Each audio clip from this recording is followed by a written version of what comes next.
Week 9, we start with a fun matchup. Boonville and Hallsville, they're about 35 miles apart, but the coaches of the teams are quite close. Justin Conyers and Greg Huff came up together as young coaches on A.J. Ofadale's Rockbridge staff years ago. They're good friends, and they know each other well as coaches. Hallsville charging onto the field to face Boonville on a cold night.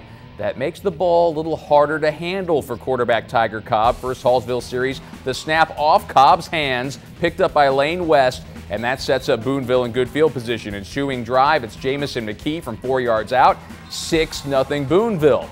And it started to look kind of like Coach Huff had a pretty good scout on his buddy Coach Conyers. The defense bottling up Hallsville, West and Peyton Hahn with the stuff, and then on the next Pirate drive, it's Andrew Weiser capping it from 10 yards out, 14-0 Boonville. Indians backed up on their own 8-yard line. Justin Conyers called timeout to set it up, but another bad snap. This one resulting in a safety as DJ Wesolak pushed him out of the end zone. 16-0 Boonville. Hallsville trying to warm it up, but still it is Cobb bottled up on the read option. And then it is more Boonville as Weiser again takes it in, stomping into the end zone. 30-0 Boonville in the first quarter. They win it 30-14. How about that one?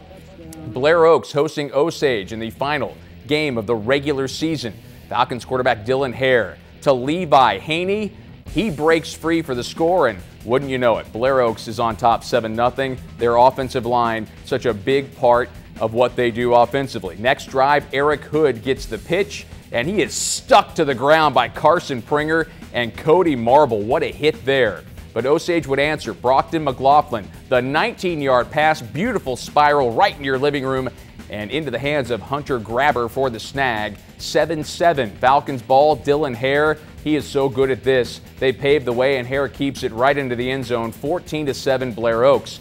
After a rare Blair Oaks turnover, Brockton McLaughlin goes to work again. Nice fake, the rollout, the throw on the move. Graber another grab. It was tied at 14, but Blair Oaks flies away from there. 61-14 the win for the Falcons. Rockbridge made the long trip to the St. Louis area, taking on Francis Howell, the 6-1 Vikings. Howell started off in the first with a long touchdown pass to Jackson Hetzel into the end zone. That's a nice grab at the goal line. 7-0 Vikings in the first. Rockbridge's Nathan Dent took matters into his own hands. He goes right up the middle. That ties the game at 7. In overtime, though, the Bruins lose a close one, 27-21. Hickman hosting undefeated Jackson. The Cupies honoring their longtime team physician, Dr. Peter Buchert, who's retiring after 35 years. First offensive play for Jackson. Quarterback Cale Welker finds Kanan Turley, and he is able to find some space down the sideline. He takes it to the house. Jackson scored 3 times on their first 8 offensive plays. Cupies offense struggling. They broke into the bag of tricks to try to get things going, but the double pass unable to connect as it falls incomplete. Jackson left tackle Connor Tolleson. He is a Mizzou commit, the number 4 player in the state. He's a big boy, and Jackson wisely ran behind him all night as he paves the way for another Welker touchdown. Hickman coach Cedric Alvis trying to fire up his defense, but Jackson led 42-0 at halftime behind their talented offensive line, and they win it 56-7. 2 public high school teams in the capital city, but only one stadium. This was bound to happen eventually. Both the Jeff City Jays and Cap City Cavaliers are scheduled for home games this week, so Jefferson City graciously moved their game up a day to Thursday Night Fever at Atkins Stadium. This was last night. The Jays hosting Fort Zumwalt West. Jeff City down 14-0. They used their defense to get back into it. A couple Jaguars ran into each other, and Nick Williams is right there to pick it off. And he adds a nice return into Zumwalt West territory. Good field position for the Jays, and Seth Brooks, a little pop pass over the top, and guess who? Into the outstretched hands of Nick Williams. So he gets the pick and the 6, even though it's not a pick 6. Fort Zumwalt West responds from there. It's Darius Jones speeding around the corner in for the touchdown, and the Jays actually lost this one on a walk-off field goal, 23-20. So how about those Capital City Cavaliers? They were the ones occupying Atkins Stadium on the Friday night, looking for their first win as a varsity program, taking on Kirksville, a 5-win team. Kirksville's good. This started out bad for Cap City. Jaden Ballinger hits Lane Feeney for the touchdown, 7-0 Kirksville, but a huge play in the second quarter turns the momentum. Kirksville's Landon Yardley puts it on the turf. Ethan Wood, look what I found, and then it looks like Kirksville has a hard time finding him as he goes all the way to the other sideline and gets a big return down the other direction. That sets up the Cavaliers in great field position, and sets up a touchdown here as Hurley Jacobs takes it in, and the Cap City Cavaliers get their first win as a varsity program, 13-7 over Kirksville. Helias across town in the capital city hosting Cardinal Ritter from St. Louis. 21-12 Helias second quarter. This is Cardinal Ritter quarterback Tyon Atkins. The pass is caught. Helias tackles for a gain of 2. That's Luther Burden, who is down. He is the top-rated player in the state of Missouri, just committed to Oklahoma.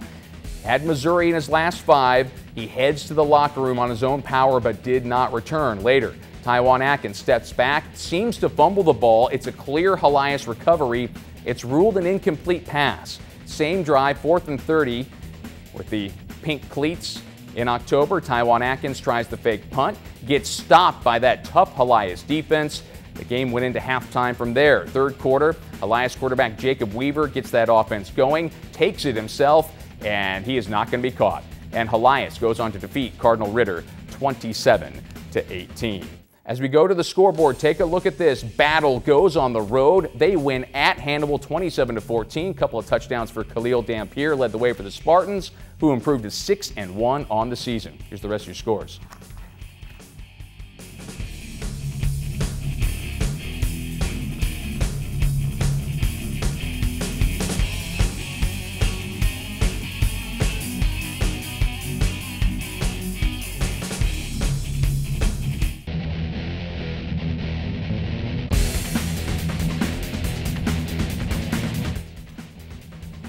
Well, a week ago, the Eldon Mustangs became the latest area team to be struck by COVID-19. The Mustangs were forced to cancel their game with Boonville due to COVID concerns. Thankfully, it only cost Eldon 1 game. The Mustangs were back on the field tonight hosting St. James. And this is a Mustang team that's been giving up an average of 47 points a game, so they needed some defensive spark. First drive of the night, they got it. A muffed handoff by St. James, recovered by the Eldon defense. Mustang capitalizes on the mistake. Hunter Hess punches it in. Eldon up 7-0 early. Both teams played kind of sloppy. 23 penalties in this game. The refs got a workout throwing those yellow flags. But here's another defensive opportunity for Eldon, capitalizing on another St. James mistake. Quarterback not ready for the snap, recovered by Killian Wilson. And once again, Eldon takes advantage. It's the quarterback, Hess, taking it in for his second touchdown of the night. Mustangs led 14-0. Good fight from St. James in the second half, but Eldon wins 28-18. Coach Trent Tracy and Southern Boone hosting California. Third quarter, Chase Shoup is going to find Baden Glass over the middle.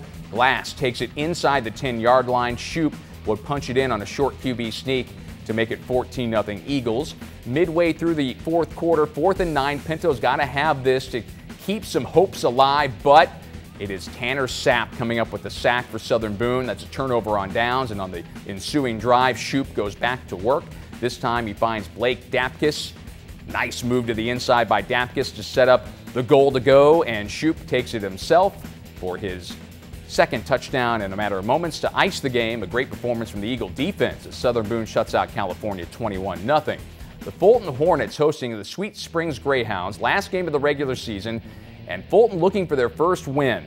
And quarterback Cortland Simmons, who is one of the most dynamic players in the area, takes over, fakes the pass, keeps it himself, and gets into the end zone to get Fulton on the board 6-0. Second quarter, Simmons this time going to hand it off to Josh Reams, and Reams gets it done, plowing his way in to make it 14-0. The Hornets were buzzing, looking for that first W. Later in the second quarter, Fulton recovered an onside kick. That's how badly they wanted this win. And on the next play, a moment later, Simmons with a long pass to Bryn Bynum. They connect. Nice grab to make it 21-0 Fulton. And the Hornets get their first win of the season, 48-14 over Sweet Springs. Warrenton at Mexico, interesting one. This may be a playoff preview as the teams are currently 4-5 as the seeds in the same district. The Warrenton Warriors started off strong as they forced the fumble here. Josh Knappler punches the ball away from Dante Billups down right close to the goal line. Warriors recovered, but they couldn't score. And then Mexico puts the first points of the game on the board as Billups makes up for the fumble, punching it in. 7-0 Bulldogs. Warriors didn't give up as Kalen Weller puts 7 on the board for Warrenton just before halftime. Warriors trail by 12 after the third quarter and come back to win 29-26. Salisbury looking for their first win of the year. They're at home taking on MMA tonight following a couple of fumbles. MMA finds the end zone. Enrique Padron, 6-0 MMA after a failed 2-point conversion. Panthers respond with a touchdown of their own, a long run from Jackson King. And after a converted 2-point conversion, Salisbury had an 8-6 lead. Salisbury strikes again. This is early second quarter off another nice run. It's Jackson King again. Salisbury led 16-6, and the Panthers are able to hold out and hold on for their first win as they take down the Colonels 48-46. Don't forget, our Friday Night Fever coverage does not stop on air. We've got a great digital team. They've been gathering scores, plays, highlights, pictures, and more from across mid-Missouri, and you can find it all on our website, komu.com/FNF. Let's go to the scoreboards and stick around for your lottery numbers to see if you're as big a winner as Marceline was over Harrisburg.